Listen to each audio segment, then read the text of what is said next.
Hello my dear student and friends, this is session 14 relating about the subject drug storage and business management for the D-Pharm second year student as per the MSBD exam 2020. So hopefully this is very important to you as respective of the MSBD exam 2020. So thank you for your inspiration to me making a new sessions, updated session for drug storage and business management. We will discuss question number 1. When the manufacturer sell his goods directly to the consumer called.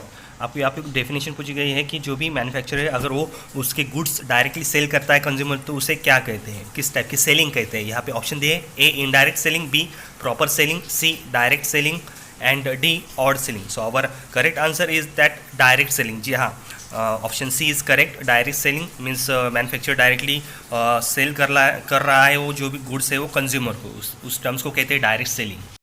Now we will discuss the question number 2. Which middle man transfer goods from producer to consumer without acquiring ownership rights. जी हाँ, यहाँ पे question पूछा गया है कि ऐसा कौन सा मिडल मैन है जो भी गुड्स है वो ट्रांसफ़र करता है जो मैन्युफैक्चर या प्रोड्यूसर से डायरेक्टली कंज्यूमर को, लेकिन उसका कुछ भी ओनरशिप राइट्स नहीं रहते, उसका कुछ भी खुद का हक नहीं रहता, उस पर उसका नाम नहीं रहता है. ऐसा कौन सा मिडल मैन. यहाँ पे ऑप्शन दिए है A merchant middle man, B functional middle man, C non functional middle man, D none of the above. So our correct answer is that functional middle man. जी हाँ, functional middle man it is the not giving the any ownership rights. We'll discuss question number 3. Wholesaler acts as a link between manufacturer and. So यहाँ पे आपको fill in the blanks fill up करना है. यहाँ पे कुछ ऑप्शन दिए है retailer, B consumer, C both A and B, D physician. So our correct answer is that C both A and B. जी हाँ, रिटेलर और कंज्यूमर के बीच में भी होलसेलर लिंक रहता है, जैसे कि manufacturer to wholesaler and wholesaler to retailer. This is one of the channel of distribution also. Another one is that manufacturer to wholesaler, wholesaler to direct consumer. जी हाँ, होलसेलर डायरेक्ट कंज्यूमर को भी दे सकते हैं. So that's why both option are correct. So अगर आपने channel distribution chapter पढ़ा है DSBM का तो आपको इजीली इसका आंसर आ जाएगा. So you should learn it about the channel distribution of drug. किस प्रकार के टाइप के चैनल्स होते हैं ड्रग डिस्ट्रीब्यूशन के लिए, राइट. डायरेक्ट होते हैं, indirect selling. We will discuss question number 4. Which tenders are called by advertisement. जी हाँ, ऐसा कौन सा टेंडर है उसे एडवर्टाइजमेंट भी कहते हैं. यहाँ पे है option A limited tender, B open tender, C global tender, D single tender. So our correct answer is that open tender. जी हाँ, open tender is the advertisement के द्वारा दिया जाता है. सो जो भी टेंडर एडवर्टाइज थ्रू पब्लिश किया जाता है उसे ओपन टेंडर कहते हैं. If you know the types of tenders and their description, so you should easily giving the answer on the basis of the theory. So you should learn the types of tenders. So आप tender का study करो, अलग अलग tenders क्या है, उसमें क्या दिया है, on the basis that you will giving the correct answer. So our correct answer is that B open tender. Now we will discuss question number 5. The tender are invited from all parts of the world called. यहाँ पे आपको definition पूछी गई है कि ऐसा कौन सा टेंडर है जो भी ऑल पार्ट से हम या all part of the world से हम रिसीव करते हैं या कॉल करते हैं. यहाँ पे है option A limited tender, B open tender, C single tender, D global tender. So global this is the word related about the world, right. All जो भी पार्ट से कौन सी भी कंट्री हो उससे हम टेंडर रिसीव कर सकते हैं. So that's why our correct answer is that option D global tender. On the base of global word you can say that the tender which will open for the whole of the world. We'll discuss question number 6. Which of the following criteria for selection of site for starting a new drug store.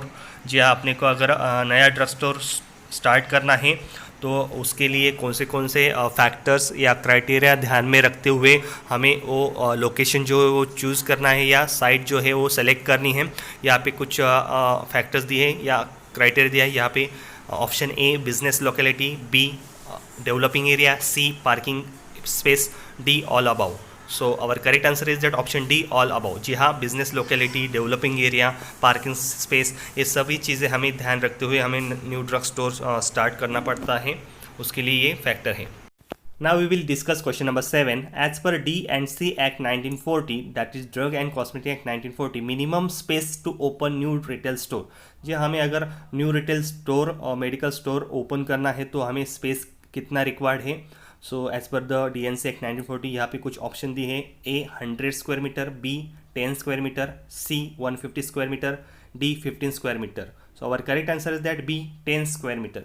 सो बहुत सारे बच्चे confuse होते हैं कि square metre and square feet में। जी हाँ, आपको यहाँ पे एक बात बताना चाहता हूँ, 10 square metre is the required space required for the new retail store. अगर स्क्वायर फीट में अगर चाहिए रिटेल स्टोर के लिए तो 120 स्क्वायर फीट इतनी स्पेस हमें न्यू रिटेल स्टोर के लिए लगती है। So this is our correct answer, B option 10 square metre. Now we will discuss question number 8. In which method of codification of medicine only letters are used? जी हाँ, drug store में अगर medicine को arrange करना है, drug को arrange करना है तो उनमें से कौन सी मेथड जो है कोडिफिकेशन की यूज़ की जाती है? सिर्फ उसमें ओनली लेटर्स यूज़ किए जाते हैं, लाइक ABCD। सो यहाँ पे कुछ ऑप्शन दिए, A decimal systems, B alphabetical method, C block method या block system, D mnemonic method. So our correct answer is that B alphabetical method. जी हाँ, अल्फ़ाबेटिकल यानी कि लेटर जो है ABCD हम यूज़ कर सकते हैं for the arranging of the particular drugs, right, like A for aspirin, right. So इस टाइप के हम ड्रग स्टोर में मैनेज कर सकते हैं। So we can easy to find out the drugs so according to their name और company. सो our correct answer is that B alphabetical method. Now we will discuss question number 9. In ABC technique of inventory control, a item covers dash percentage of the total inventory. जी आपको question पूछा गया है, जो भी ABC technique है, always better control technique of the inventory control, उसमें जो A type के जो आइटम रहते हैं वो किस परसेंटेज में कवर किए जाते हैं ऑफ द टोटल इन्वेंट्री। जो भी टोटल इन्वेंट्री रहती है उसके किस परसेंट में हम वो रख सकते हैं। So our option here is that A 20%, B 70%, C 10%, D 40%। So our correct answer is that C 10%। जी हाँ, ये जो A प्रकार के आइटम रहते हैं, A टाइप के आइटम रहते हैं, वो 10% हम टोटल इन्वेंट्री के लिए रखते हैं। We just discussed about the different question relating about the drug storage and business management. So it will be the model MCQ which will ask in MSBT exam 2020, and hopefully it is useful to you. According to that, you will study the matter relating about the channel of distribution of drugs and different tenders and inventory control system. So please subscribe my videos and circulate maximum. Thank you one and all for inspiring me to making more videos.